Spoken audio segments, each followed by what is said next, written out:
বন্ধুরা, আসসালামু আলাইকুম। ডিডিম কিচেনে আপনাদের স্বাগতম। আজকে আমি বানিয়ে দেখাবো দই ফুচকা বাটি। তো সে বাটি বানাতে প্রথমে 2 কাপ ময়দা নিয়ে নিলাম। ময়দাটা ভালো করে ছেনে নেব। লবণ দিয়ে দেবো প্রথমে স্বাদ মতো, তারপরে দিয়ে দেবো 2 চামচ চিনি। 2 কাপে 2 চামচ চিনি হবে। তারপরে দেব চিনিটা একটু মাখিয়ে নিয়ে, তারপরে দেব সাদা তেল দিয়ে সুন্দর করে ময়ান দিয়ে নেব। সুন্দর করে ময়ান দেওয়ার পরে তারপর যখন মুঠোটা পাকায় আসবে, আটাটা যখন হাতের ভিতরে আসবে, ওই যে মুঠো হয়ে যাবে, তখন পানি দিতে হবে। পানি দিয়ে আটাটা ছেনে নেব।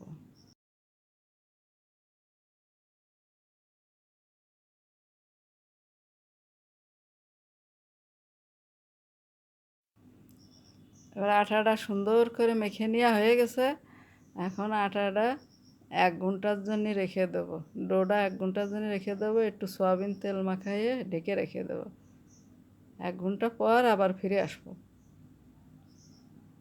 1 ঘন্টা হয়ে গেছে। এখন আটাটা আর একটু ছেনে নিয়ে, তারপরে ছোটো ছোটো করে লেচি কেটে নিয়ে রুটি বেলে নিয়ে, তারপরে বাটির পিছনে দিয়ে তারপরে ভাজবো সুন্দর করে। এই যে দেখুন, রুটিটা বলতেছি সুন্দর করে বেলে নিচ্ছে। বেলে নেওয়ার পরে তারপরে বাটির পিছনে লাগিয়ে দেবো। দিয়ে তাকে বলা হয় বাটির দই ফুচকা। রুটিটা বেলা হয়ে গেছে। এখন একটু বাটির পিছনে লাগাবো। ওই বাটির মাপে কাইটে নিলাম, নিয়ে তো ওই রুটিটা বাটির পিছনে লাগিয়ে দেবো সুন্দর করে। এবার কড়াইতে তেলটা দিয়ে দিছি। তেলটা গরম হয়ে গেছে। এবার বাটির পিছনে যে রুটিটা লাগানো, ওইটা দিয়ে দেবো। ভাজা হবে। ভাজা হতে হতে এমনি এড়ে যাবে না। তারপরে বাটিটা আস্তে করে বের করে উঠিয়ে নিয়ে আসবানে সুন্দর করে। এভাবে সবগুলো আস্তে আস্তে ভেজে নেবো। এগুলো 8টা হয়েছে বাটি। 8টা বাটিতে দই ফুচকা দিয়ে তারপরে সবাই মিলে আমরা ফ্যামিলি খাইছি।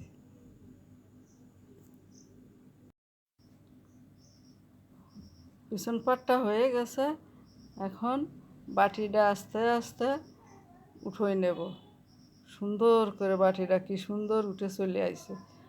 আর রুটির যে বাটিটা, সেটা তেলের পর রয়েই গেছে। খুবই সুন্দর একটা বাটি হয়েছে রুটি দিয়ে। আপনারা এভাবে সুন্দর জিনিসটা বানায় দেখুন, বাসায় ট্রাই করে দেখুন। এটা একটা ইউনিক রেসিপি। সুন্দর লাগতেছে বাটিগুলো। আপনাদের যদি ভালো লেগে থাকে তা আপনারা একটু বাসায় বানিয়ে দেখবেন। রুটি দিয়ে বাটি বানানো, সেই বাটি ভাজা হয়ে গেছে সুন্দর করে, মচমচে করে ভাজা হয়ে গেছে। এখন বাটিটা উঠিয়ে নেব। বাটিতে পরিবেশন করতে হবে। বাটিটা উঠিয়ে নেব, নিয়ে ওর ভিতরে সব কিছু দিয়ে পরিবেশন করব। এইটা আবার বানাচ্ছি। বাটিটা সুন্দর করে আইটে নিয়ে এখন ওইটা হয়ে গেছে, আর একটা দিয়ে দিলাম। এরকম একে একে সবগুলো বাটি আমি ভেজে নেব।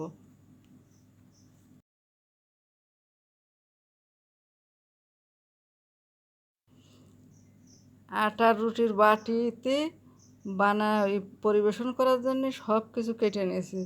ক্ষীরে, টমেটো, লেবু সব কিছু কেটে নিয়ে প্লেট ভরে এখন সাজাবো। দই লাগবে, মিষ্টি দই। মিষ্টি দই যে দিয়ে দিলাম বাটিতে। তারপরে দিয়ে দেবো বুট সেদ্ধ। সব কিছু এক এক করে দিয়ে দেবো। দইয়ে সবগুলোই দিয়ে দিলাম। দিয়ে তারপরে সব কিছু দিয়ে সাজাবো। লাস্টে যে দেবো হলো চানাচুর ভাজা। এগুলো খাওয়ার মজাই আলাদা। বিকেলের নাস্তার জন্য খুবই সুন্দর একটা মজার খাবার। সবাই পছন্দ করেছে, ফ্যামিলির সবাই। খুব একটা সুন্দর জিনিস হয়েছে। এভাবে আপনারাও বাসায় বানিয়ে খেয়ে দেখবেন। দই দেওয়া শেষ হয়ে গেছে। এখন দেবো টমেটো সস। সবগুলোই দিয়ে দেবো। 5টা 6টা বাটি সবগুলোই সস দিয়ে দেবো। এরপরে দিয়ে দেবো খিরে, টমেটো, অনেক কিছু গুছাইছি দেওয়ার জন্য এর ভিতরে। এখানে এক এক করে দিয়ে দেবো খিরে, টমেটো দেওয়া সস দেওয়া শেষ, এবার খিরে দিয়ে দেবো, কাঁচামরিচ, খিরে সবগুলো দিয়ে দেবো সুন্দর করে। দেওয়া শেষ হয়ে গেছে, এবার টমেটো দিয়ে দেবো।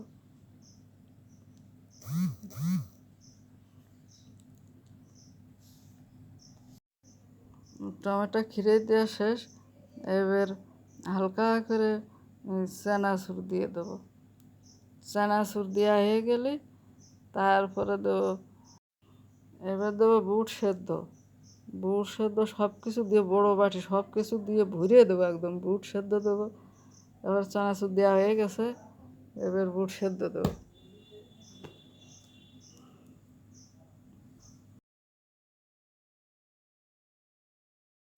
সবগুলো দেওয়ার পরে এবার নিমকিগুলো দিয়ে দিচ্ছি। নিমকিগুলো দিলে ভালোই লাগে দেখতে। এক একটায় 4টে করে নিমকি দিয়ে দিছি।